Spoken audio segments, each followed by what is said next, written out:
Hello, welcome to Leftist Labor History. My name is Nate, and I am the host, and this is the introductory episode.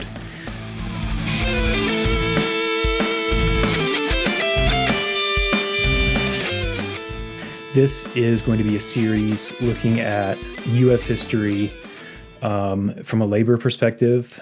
It's also going to be looking at this history from a leftist perspective. I'm a socialist. I'm also a historian. I have a master's in U.S. history.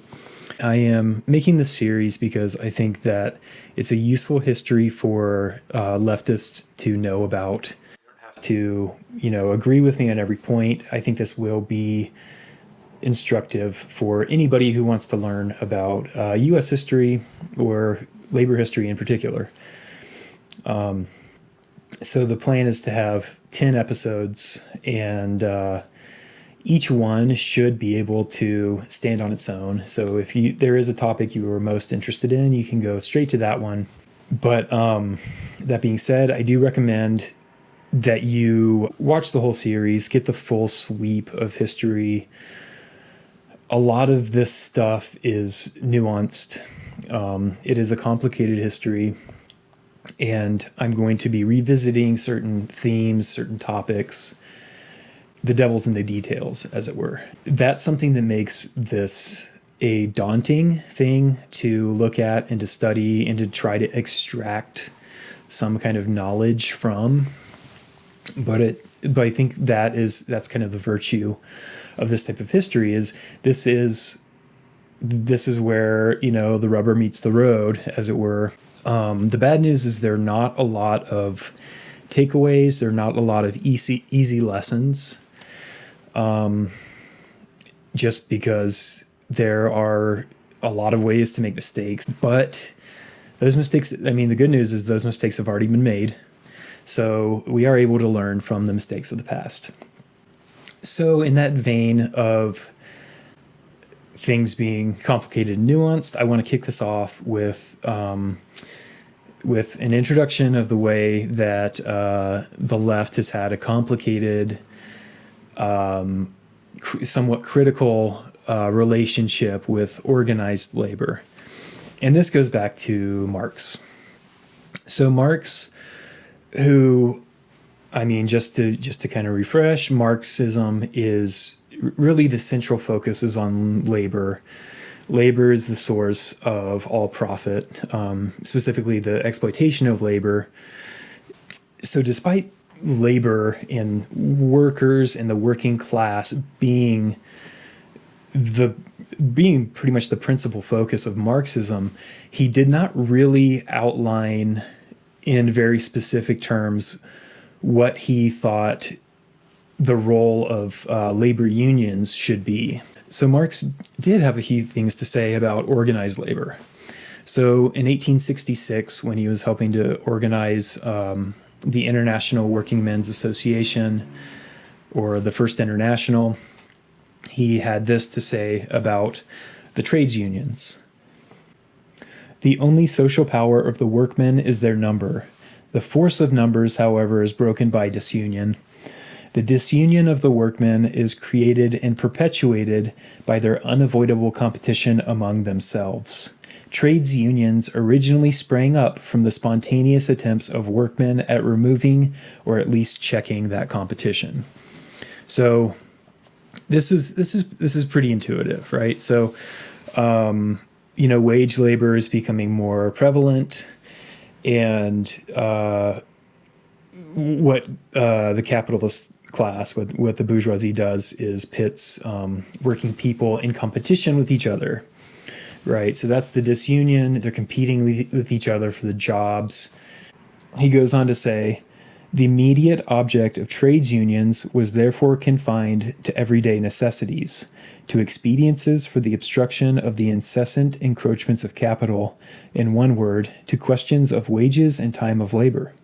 This activity of the trades unions is not only legitimate, it is necessary. So, yeah, there's an endorsement of the purpose of trades unions.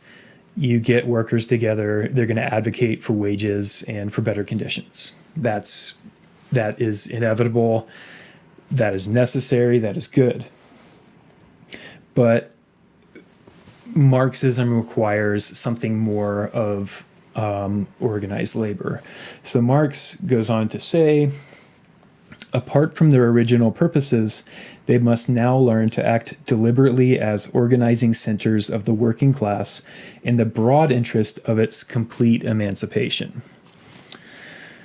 So Marx and Engels, as the 19th century would move on, would see how in England, especially, the trades unions began to work in cooperation with the Labor Party, which is to say they became part of the political establishment. And, whatever kind of revolutionary potential that was there, they felt had been, co-opted by capitalism, essentially. So organizing, advocating for your own material needs is great and good. And at the same time, there needs to be something more. And I think that this kind of parallels, in some sense, what I think sometimes there's kind of a common misapprehension of what it is that Marxism is. In a materialist understanding of history, which is to say, Marx drawing on Hegel's dialectic would look more at economic conditions. So I think sometimes, though, we say, well, Marx was a materialist, and so for Marx, only economic conditions or only material conditions are what's important. And that's not true. Marx noted that disunion among workers, right? That's whatever you want to call it. I mean, that's not strictly the kind of bread and butter issues that the trades unions were concerned about, that we're going to see, labor unions in the U.S. Some of them are solely focused on that to the point where they're being used in the division of the working class. Point I'm trying to make is, for Marx, there was the base of economic relationships, but there also was the superstructure, the cultural side of capitalism that reinforces the base, and that the base in turn reinforces. Both of these things are very important to Marxism. Simply being a worker is not some kind of inherently Marxist thing. Even, joining a labor union is not some inherently Marxist or socialist thing. And I think in the U.S. there's a bit of we tend to think of labor unions as inherently progressive or inherently left, and understandably, I mean, conservatives did wage a concerted war against organized labor, especially in the last half of the 20th century, and so that kind of creates an us versus them. I am pro-labor. I just want to say that I am in favor of workers organizing, but I will appeal to Marx here. I also believe that simply being in a labor union is not necessarily enough. Anyway, so that being said,